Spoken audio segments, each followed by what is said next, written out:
नमस्कार श्रोताओं, आप सुन रहे हैं रेडियो इंद्रधनुष और ये वक्त है उस प्रोग्राम का जिसका नाम है एक कहानी कुछ नगमे।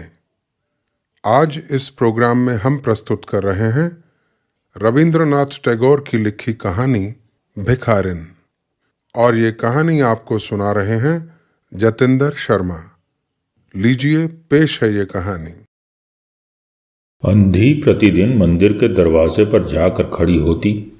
दर्शन करने वाले बाहर निकलते तो वह अपना हाथ फैला देती और नम्रता से कहती, बाबूजी, अंधी पर दया हो जाए।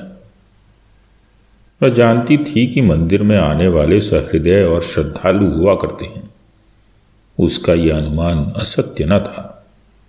आने जाने वाले 2-4 पैसे उसके हाथ पर रख ही देते। अंधी उनको दुआएं देती और उनकी सहृदयता को सराहती। स्त्रियां भी उसके पल्ले में थोड़ा बहुत अनाज डाल जाया करती थीं। सुबह से शाम तक वह इसी प्रकार हाथ फैलाए खड़ी रहती। उसके पश्चात मन ही मन भगवान को प्रणाम करती और अपनी लाठी के सहारे झोंपड़ी का पथ ग्रहण करती। उसकी झोंपड़ी नगर से बाहर थी। रास्ते में भी याचना करती जाती, किंतु राहगीरों में अधिक संख्या श्वेत वस्त्रों वालों की होती जो पैसे देने की अपेक्षा झिड़कियां दिया करते हैं। तब भी अंधी निराश न होती और उसकी याचना बराबर जारी रहती। झोंपड़ी तक पहुंचते पहुंचते उसे 2-4 पैसे और मिल जाते। झोंपड़ी के समीप पहुंचते ही एक 10 वर्ष का लड़का उछलता कूदता आता और उससे चिपट जाता। अंधी टटोल कर उसके मस्तक को चूमती। बच्चा कौन है, किसका है, कहां से आया, इस बात से कोई परिचय नहीं था। 5 वर्ष हुए पास पड़ोस वालों ने उसे अकेला देखा था। इन्हीं दिनों एक दिन संध्या समय लोगों ने उसकी गोद में एक बच्चा देखा। वह रो रहा था।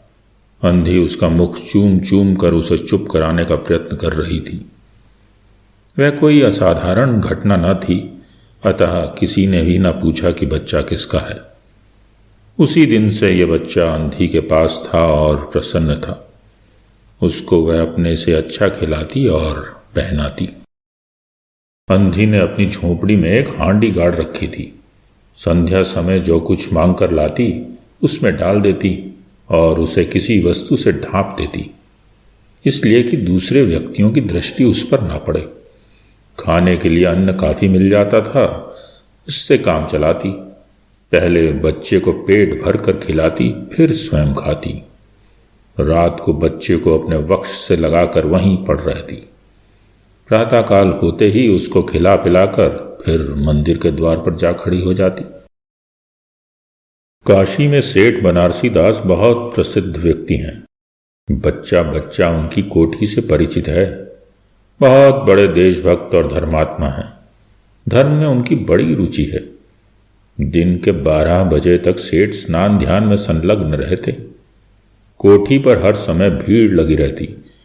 कर्ज के इच्छुक तो आते ही थे, परंतु ऐसे व्यक्तियों का भी तांता बंधा रहता जो अपनी पूंजी सेठ जी के पास धरोहर रूप में रखने आते।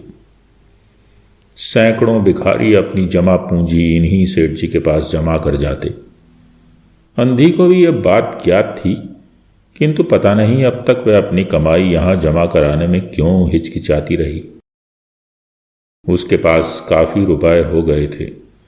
हांडी लगभग पूरी भर गई थी। उसको शंका थी कि कोई चुरा ना ले। एक दिन संध्या समय अंधी ने वह हांडी उखाड़ी और अपने फटे हुए आंचल में छिपाकर सेठ जी की कोठी पर पहुंची। सेठ जी बही खाते के पृष्ठ उलट रहे थे। उन्होंने पूछा, क्या है बुढ़िया? अंधी ने हांडी उनके आगे सरका दी और डरते डरते कहा, सेठ जी, इसे अपने पास जमा कर लो। मैं अंधी अपाहिज कहाँ रखती फिरूंगी। सेठ जी ने हांडी की ओर देखकर कहा, इसमें क्या है? अंधी ने उत्तर दिया, भीख मांग मांग कर अपने बच्चे के लिए 2-4 पैसे संग्रह किए हैं। अपने पास रखते डरती हूं। कृपया इन्हें आप अपनी कोठी में रख लें। सेठ जी ने मुनीम की ओर संकेत करते हुए कहा, बही में पैसा जमा कर लो। फिर बुढ़िया से पूछा, तेरा नाम क्या है? अंधी ने अपना नाम बताया। मुनीम जी ने नकदी गिनकर उनके पास उनके नाम से जमा कर ली और वह सेठ जी को आशीर्वाद देती हुई अपनी झोंपड़ी में चली गई। 2 वर्ष बहुत सुख के साथ बीते। इसके पश्चात एक दिन लड़के को ज्वर ने आ दबाया। अंधी ने दवा दारू की, झाड़ फूंक से भी काम लिया, टोने टोटके की परीक्षा की, परंतु संपूर्ण प्रयत्न व्यर्थ सिद्ध हुए। लड़के की दशा दिन प्रतिदिन बुरी होती गई। अंधी का हृदय टूट गया। साहस ने जवाब दे दिया, निराश हो गई। परंतु फिर ध्यान आया कि संभवतः डॉक्टर के इलाज से फायदा हो जाए। इस विचार के आते ही वह गिरती पड़ती सेठ जी की कोठी पर आ पहुंची। सेठ जी उपस्थित थे। अंधी ने कहा, सेठ जी, मेरी जमा पूंजी में से 10-5 रुपए मुझे मिल जाएं तो बड़ी कृपा हो। मेरा बच्चा मर रहा है, डॉक्टर को दिखाऊंगी। सेठ जी ने कठोर स्वर में कहा, कैसी जमा पूंजी, कैसे रुपए? मेरे पास किसी के रुपए जमा नहीं हैं। अंधी ने रोते हुए उत्तर दिया, 2 वर्ष हुए मैं आपके पास धरोहर रख गई थी, दे दीजिए, बड़ी दया होगी। सेठ जी ने मुनीम की ओर रहस्यमयी दृष्टि से देखते हुए कहा, मुनीम जी, जरा देखना तो, इसके नाम की कोई जमा पूंजी है क्या? तेरा नाम क्या है री? अंधी की जान में जान आई, आशा बंधी। पहला उत्तर सुनकर उसने सोचा था कि सेठ बेईमान है, किंतु अब सोचने लगी संभवतः उसे ध्यान न रहा होगा। ऐसा धर्मी व्यक्ति भी भला कहीं झूठ बोल सकता है? उसने अपना नाम बता दिया। उलट पुलट कर देखा, फिर कहा, नहीं तो इस नाम पर 1 पाई भी जमा नहीं है। अंधी वहीं जमी बैठी रही। उसने रो रो कर कहा, सेठ जी, परमात्मा के नाम पर, धर्म के नाम पर कुछ दे दीजिए, मेरा बच्चा जी जाएगा। मैं जीवन भर आपके गुण गाऊंगी। परंतु पत्थर में झोंक ना लगी। सेठ जी ने क्रुद्ध होकर उत्तर दिया, जाती है या नौकर को बुलाऊं? अंधी लाठी टेक कर खड़ी हो गई और सेठ जी की ओर मुंह करके बोली, अच्छा, भगवान तुम्हें बहुत दे, और अपनी झोंपड़ी की ओर चल दी। बच्चे की दशा बिगड़ती गई। दवा दारू हुई ही नहीं, फायदा क्यों कर होता। एक दिन उसकी अवस्था चिंताजनक हो गई, प्राणों के लाले पड़ गए। उसके जीवन से अंधी भी निराश हो गई। सेठ जी पर रह रह कर उसे क्रोध आता था। इतना धनी व्यक्ति है, 2-4 रुपए दे देता तो क्या चला जाता, और फिर मैं उससे कुछ दान नहीं मांग रही थी, अपने ही रुपए मांगने गई थी। सेठ जी से घृणा हो गई। बैठे बैठे उसको कुछ ध्यान आया।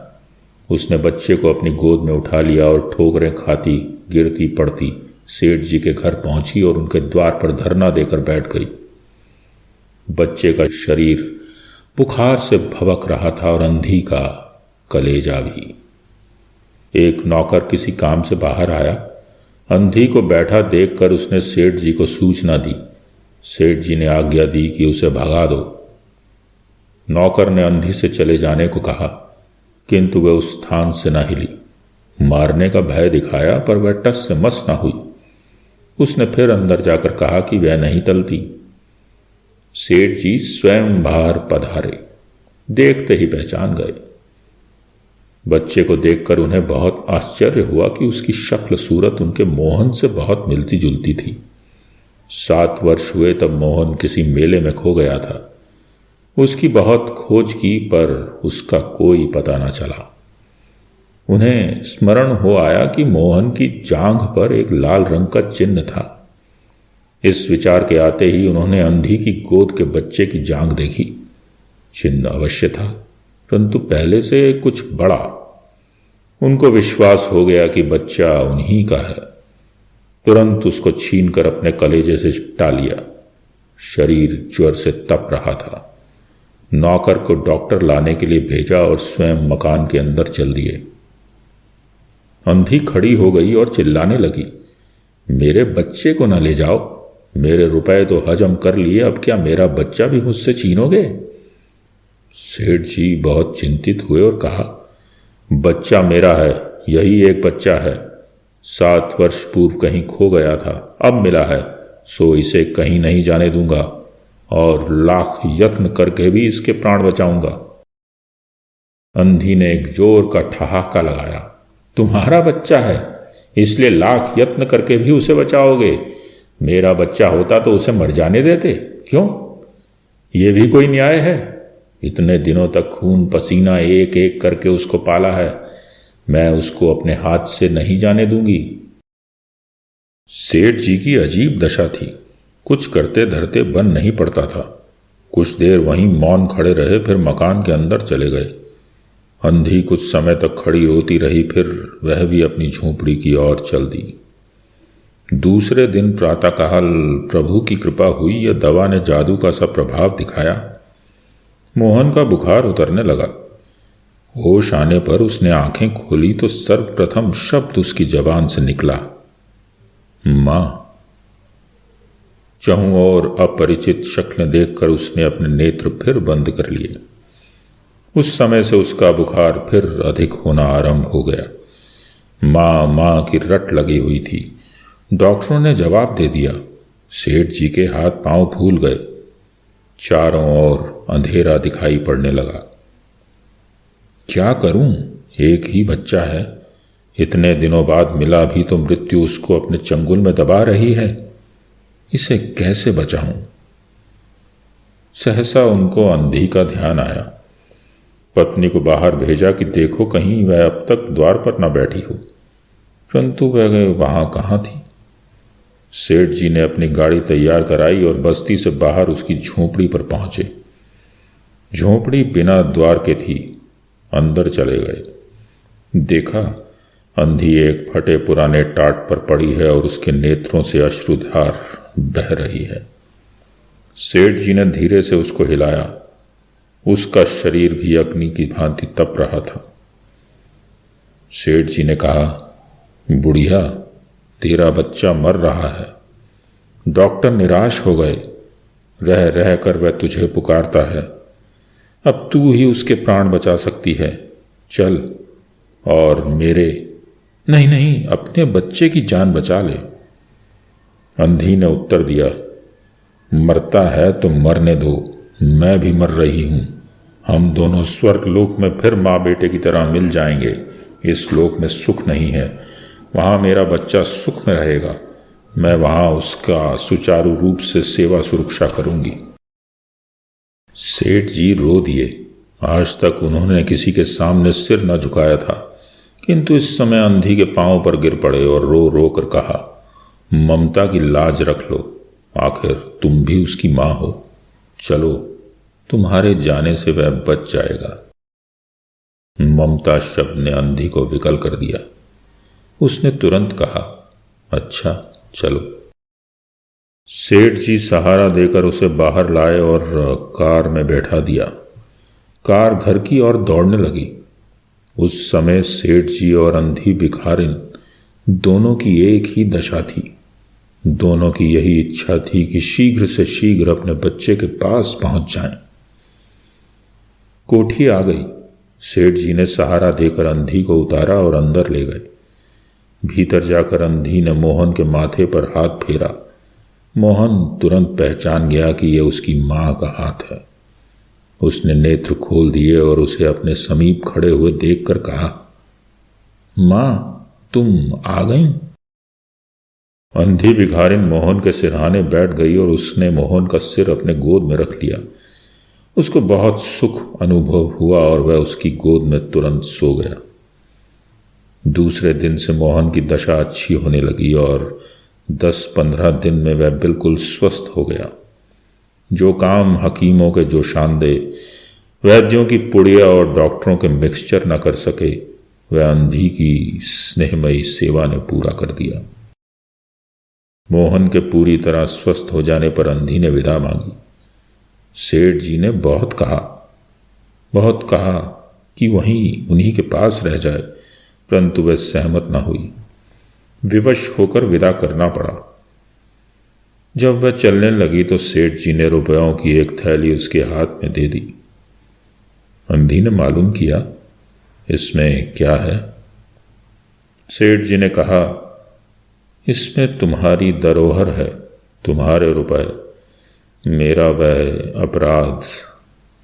अंधी ने बात काट कर कहा, यह रुपया तो मैंने तुम्हारे मोहन के लिए संग्रह किए थे, उसी को दे देना। अंधी ने थैली वहीं छोड़ दी और लाठी टेकती हुई चल दी। बाहर निकलकर फिर उसने उस घर की ओर नेत्र उठाए। उसके नेत्रों से अश्रु बह रहे थे, किंतु वह एक भिखारिन होते हुए भी सेठ से महान थी। इस समय सेठ याचक था और वह दाता थी। श्रोताओं, अभी आप सुन रहे थे प्रोग्राम एक कहानी कुछ नगमे, जिसे प्रस्तुत किया जतिंदर शर्मा ने। आपको ये प्रोग्राम कैसा लगा हमें ज़रूर लिख कर भेजिएगा। हमारा व्हाट्सएप नंबर है +91 95184 93915। एक बार फिर से सुन लीजिए, +91 95184 93915। और हमारा ईमेल एड्रेस है radioindradhanush@gmail.com। हमें आपके संदेश और फीडबैक का इंतजार रहेगा। अगले वीकेंड पर हम फिर लौटेंगे ऐसे ही विशेष प्रोग्राम लेकर। तब तक सुनते रहिए रेडियो इंद्रधनुष, सदाबहार गीतों का सतरंगी पिटारा।